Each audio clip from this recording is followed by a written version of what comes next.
Hello and thanks for checking out ChartGuys.com. We're proud to be one of the most successful technical analysis communities online, teaching you the skills to become a more confident, effective, and informed trader.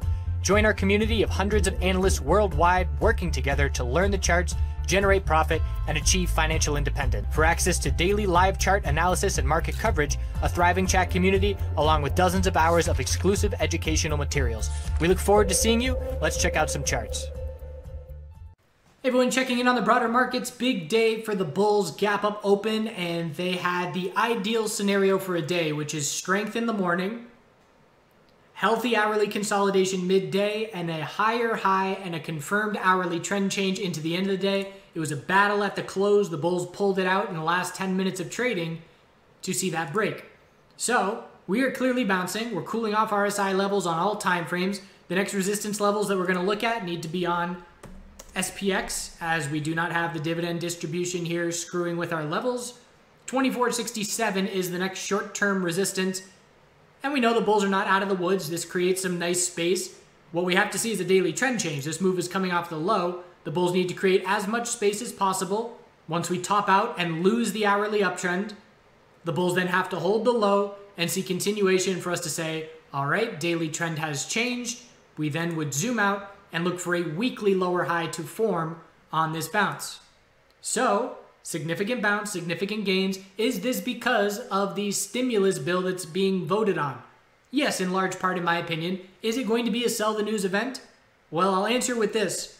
If it were noon right now, and we were going to get this vote, and this is what the chart looked like, and we were going to get this vote in 10 minutes, if we saw a stimulus pass, and we saw an initial bullish reaction, I'd be scouting a bearish entry.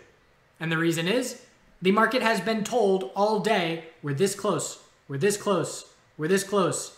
The market is pricing that in.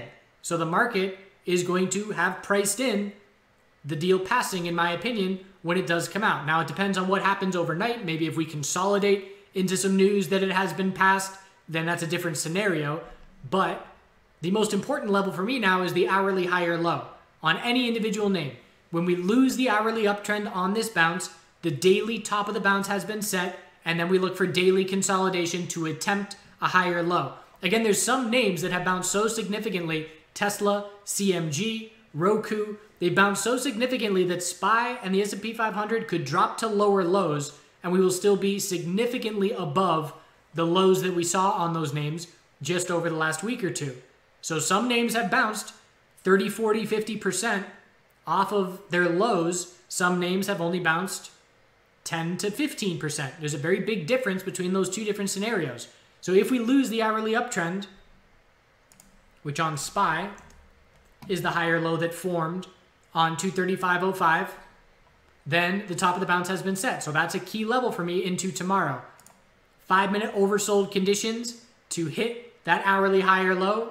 Great, that's picture perfect. If we're looking for a daily higher low and hourly RSI hits oversold, we start scouting for the higher low to form. And that goes on to all different time frames. If I'm looking for a daily high or a weekly higher low to form, daily oversold conditions, if we get there, generally a good time to be looking. So nice to see things playing out, technically speaking, as they should. And we'll look at that short-term resistance and see if the bulls can keep the hourly uptrend intact. IWM short-term 108.76 resistance. We did break that level, so the daily bounce is now clearly underway after a base of support was established down here with 3 lows in the last 5 days, all in the same area. And again, the most important support, hourly higher low, 104.25 into tomorrow. QQQ, resistance of 183.49 broke as well. Not a ton of follow through. Next clear level is 194.48. And again, the hourly uptrend, most important level, 177.95. If we lose the hourly uptrend, the bulls must hold the low and then break the top of the bounce to try and change the daily trend. Bulls want another green day. Let's look at SPY. When's the last time we saw 2 convincing green days in a row? It's been a while. Let's look at SPX. Green day followed by red. Green, red, green, red, green, red, green, red, green, red, green, red. Have to see 2 green days in a row create space for the daily trend change attempt. Financial sector, significant catch up today. It's been the weight of the S&P 500 And today we had QQQ up 7.7 and XLF 12.4. So playing catch up. We also saw sector rotation within the tech sector. So yesterday I talked about how much differently Amazon and Netflix were standing out compared to their peers with strength. Well, today the other names caught up. Microsoft, Google, and Apple all caught up. And I'm looking at those names. Netflix was the only red name on my screen, down 0.8%. Amazon up 0.2 or up 2%. Apple 10. Google 7. Facebook 8.7. So rotation within the sector from the stronger tech names to the laggards. And XLF short-term resistance 1992, which we did break by a couple pennies. We'll look at 20 psychological. And the hourly higher low is the most important short-term support of 1911. XLV, daily bounce, just looking for a daily lower high to form. Hourly higher low of support is 77.97.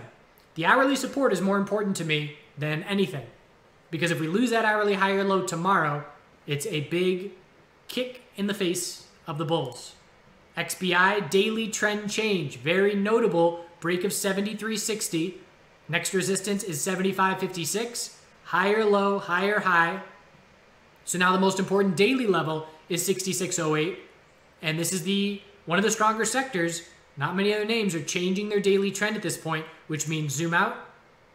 Weekly bounce is underway, and we're looking for a weekly lower high. How do we know when the weekly lower high has been set? We lose the daily uptrend. How do we know when the daily lower high has been set? We lose the hourly uptrend. It's the same rules on all these time frames.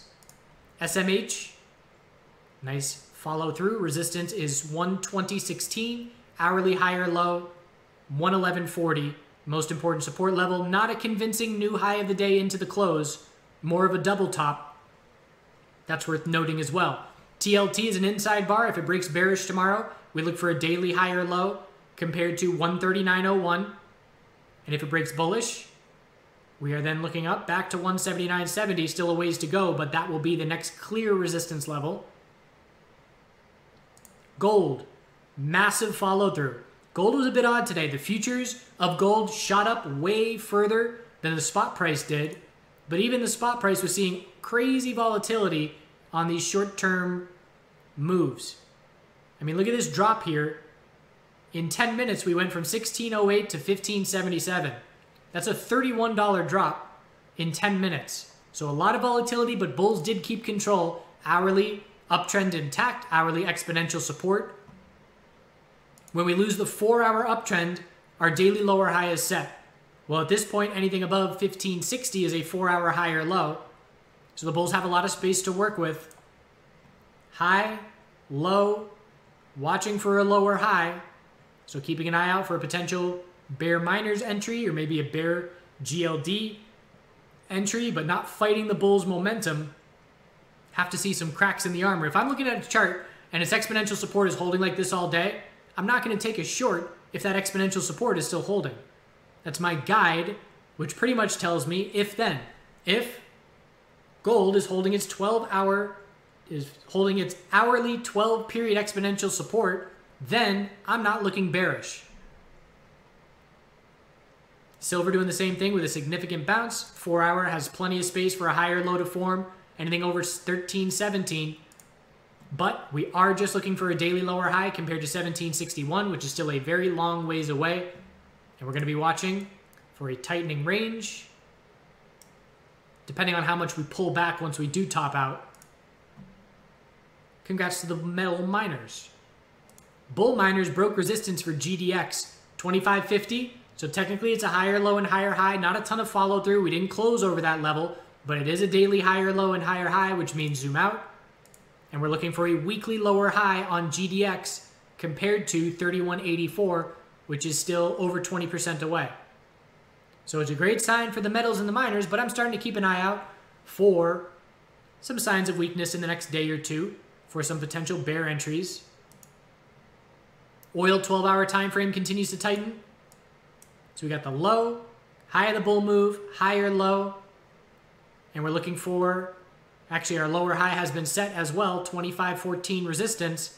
Now the bulls have to hold 20.78 support. So 12-hour tightening on oil is going to be key. If it were to break bull, let's say the inventory report breaks bull tomorrow. That means the market bulls have some more fuel to potentially continue this bounce. If we break bear, it perhaps is going to slow or even stop the market bounce and help put in that temporary top. Natural gas 4-hour bull flag attempt, 170 key resistance. We topped out at 1684, but bull's still keeping control. Daily bounce clearly underway. As far as the weekly chart goes, anything under $2 is a weekly lower high. Let's see if the bulls can confirm a 4-hour bull flag. So that's where we stand. Congrats to the bulls, but keeping an eye out for losses of hourly uptrends. Again, names that have run significantly with no consolidation. So I look at CGC on the daily chart. With the amount we've run, we went 9 to 14 with no daily high or low. I look at, forgetting the tickers off the top of my head, names that have just V-shaped bounce. CMG, I think, is another one. Just a V-shaped bounce of 40, 50, 60%.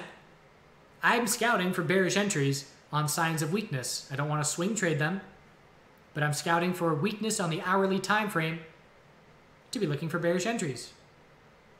So we'll check back in tomorrow. Have a good rest of your day. So huckleberries were the first things that needed to be transplanted into bigger pots. All the microgreens are popping off. Broccoli sprouts, pea shoots, salad mix, pea shoots, sunflowers. And so once those get big enough, you just come out here with some scissors and take a chunk at a time. And we got all this stuff down here: tomatoes, lettuce, peppers. I'm curious to see what these purple peppers turn into. I didn't do a good job of labeling, so a lot of mystery plants going on as far as the varieties. You can tell the kind of plant it is, what family it's in. A brassica, whether it's going to be kale or cabbage or collard greens, they're all going to look roughly the same. They're all going to start with their leaves looking like this. And you have the nightshades, the tomatoes, and the eggplants and the peppers. The first two leaves on all their plants all look the same.